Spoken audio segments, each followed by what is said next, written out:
And isn't there some sort of cap after this first year where the premiums can only go up a certain amount each year going forward? I think the cap takes place in 2018, 2018? Okay. but I'm not totally Because sure of that. I'm sure everybody else realizes this too, but I've had group insurance increases of 30% a year. Every year, Yeah. yeah. I mean, it's not unusual. Diane, what those costs reflect, it doesn't reflect the giant increase in the cost of our government to run this program, though, and how that will affect eventually. How that will tax trickle back. down back into the system. I Trickle mean, right down individually and as business tax. Those efficiencies?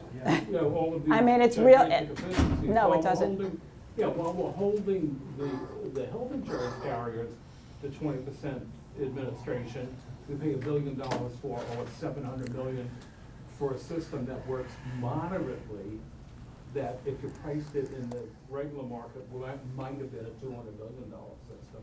So there's nothing ever spoken about the giant bureaucracy, government bureaucracy that we built, and then 50 state bureaucracies that should have been there before, because all the people that were uninsured before fell over into the state paying.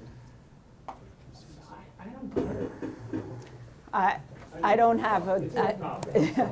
I don't have an answer for that. There is certainly truism to the huge amount of administration and cost of the government, and whether that will pass through taxes or in some other way.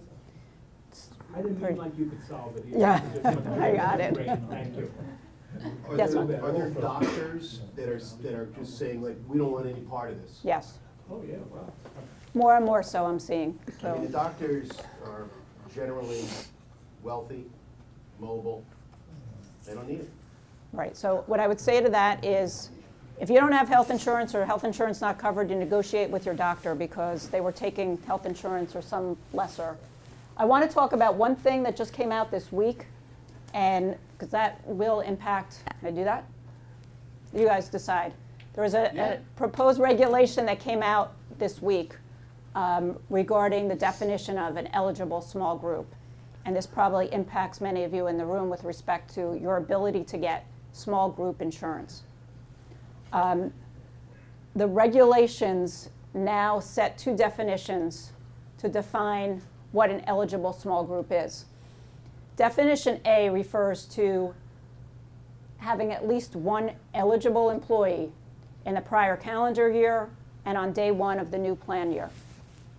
And in their definition of eligible employee, an eligible employee excludes sole proprietors, partners, independent contractors, and spouses of any of those above. In addition, it excludes those that are working part-time, less than 25 hours, or those that are covered under a union contract. So essentially what this says is that a husband and wife group is no longer a group that has one eligible employee and would not be a small eligible group, meaning they can't purchase small group insurance. The second definition goes to they must employ on average at least one employee during the prior year and at the beginning of the plan year. And it goes on to define employee, who is excluded as an employee. Here it's sole proprietors, partners in a partnership, 2% shareholders in an S corp, and any of their immediate family members of above. So here it expands. It's not only the partner, the sole proprietor, any of their family members will not be counted as an employee, and therefore they do not count as one employee towards meeting this one requirement. So if it's a father-son, two siblings, they would not meet the definition of employees if they were partners, shareholders, or sole proprietors. Obviously, not so much. Why did they do this? What was that word you used? I am not really sure. I don't. It throws what it does though is throws everybody back into the individual marketplace, all of those that would qualify into the individual marketplace. With all due respect to you, be very afraid of this, everybody in this room. Never before in the history of our democracy has the United States government controlled 1/6 of our economy. This is the most dangerous, wrong piece of legislation that's ever come about in 225 years of our history. Watch it, be careful of it, and say your prayers that this can be repealed. I mean, it's unbelievable. Yeah, I mean, every day you're looking at, you know, new controls, new definitions, redistribution. It's quite overwhelming, and it is going to have a significant impact on the economy, on the way we do business, on individuals, and how they. It's very difficult to see the long-term impact and whether it will be good or bad. Right now, you know, there's certainly more people that are feeling this is not a good piece of legislation. The good news is our senators don't have to worry about it. Right. Yeah, they voted for it. Senators but don't have they're not in to, that. they got their own How insurance, we they're allow fine. them to be devoid of this is incredible. We should So have certainly there's a Let's lot of keep political politics out of it. commentary about this. Let's form a tab ban and let's march on Washington. Nah. Except No?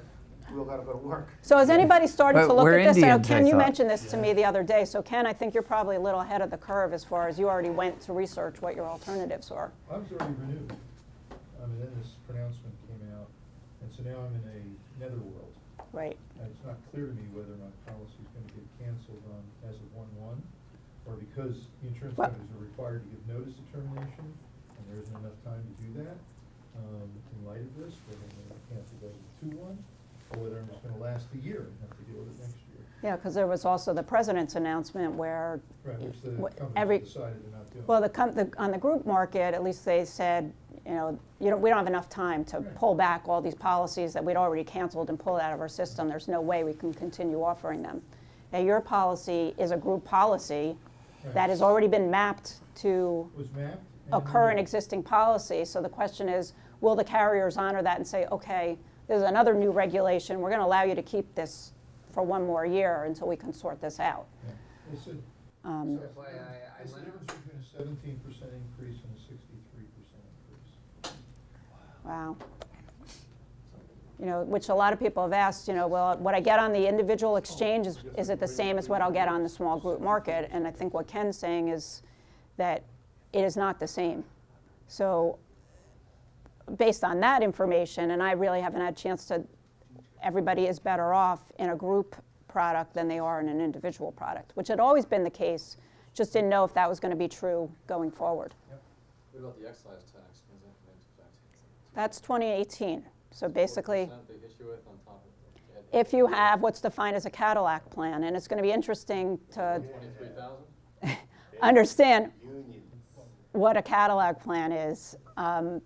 So, I don't know, they're going to have to change that because most plans are already over that threshold. Right now. Yeah. if you have a You small want group this? plan right now, and you are under all these exclusions, so Yes. you're gonna get Thank you so much. canceled, are they Okay, gonna good. If you have any put us questions. in, map us to a new plan, or do we have to go do the homework ourselves? So if you're a husband and wife plan now and you're being canceled because of this new provision, are you going to have to, there is no mapping, which is what Ken's, you now have to go to the individual market. And in the individual market, you're kind of on your own. What I think is going to happen, though, is a lot of brokers that have been dealing in the small business market that had a lot of husband and wife groups or closely held family groups, they're going to start to play in this world and help you.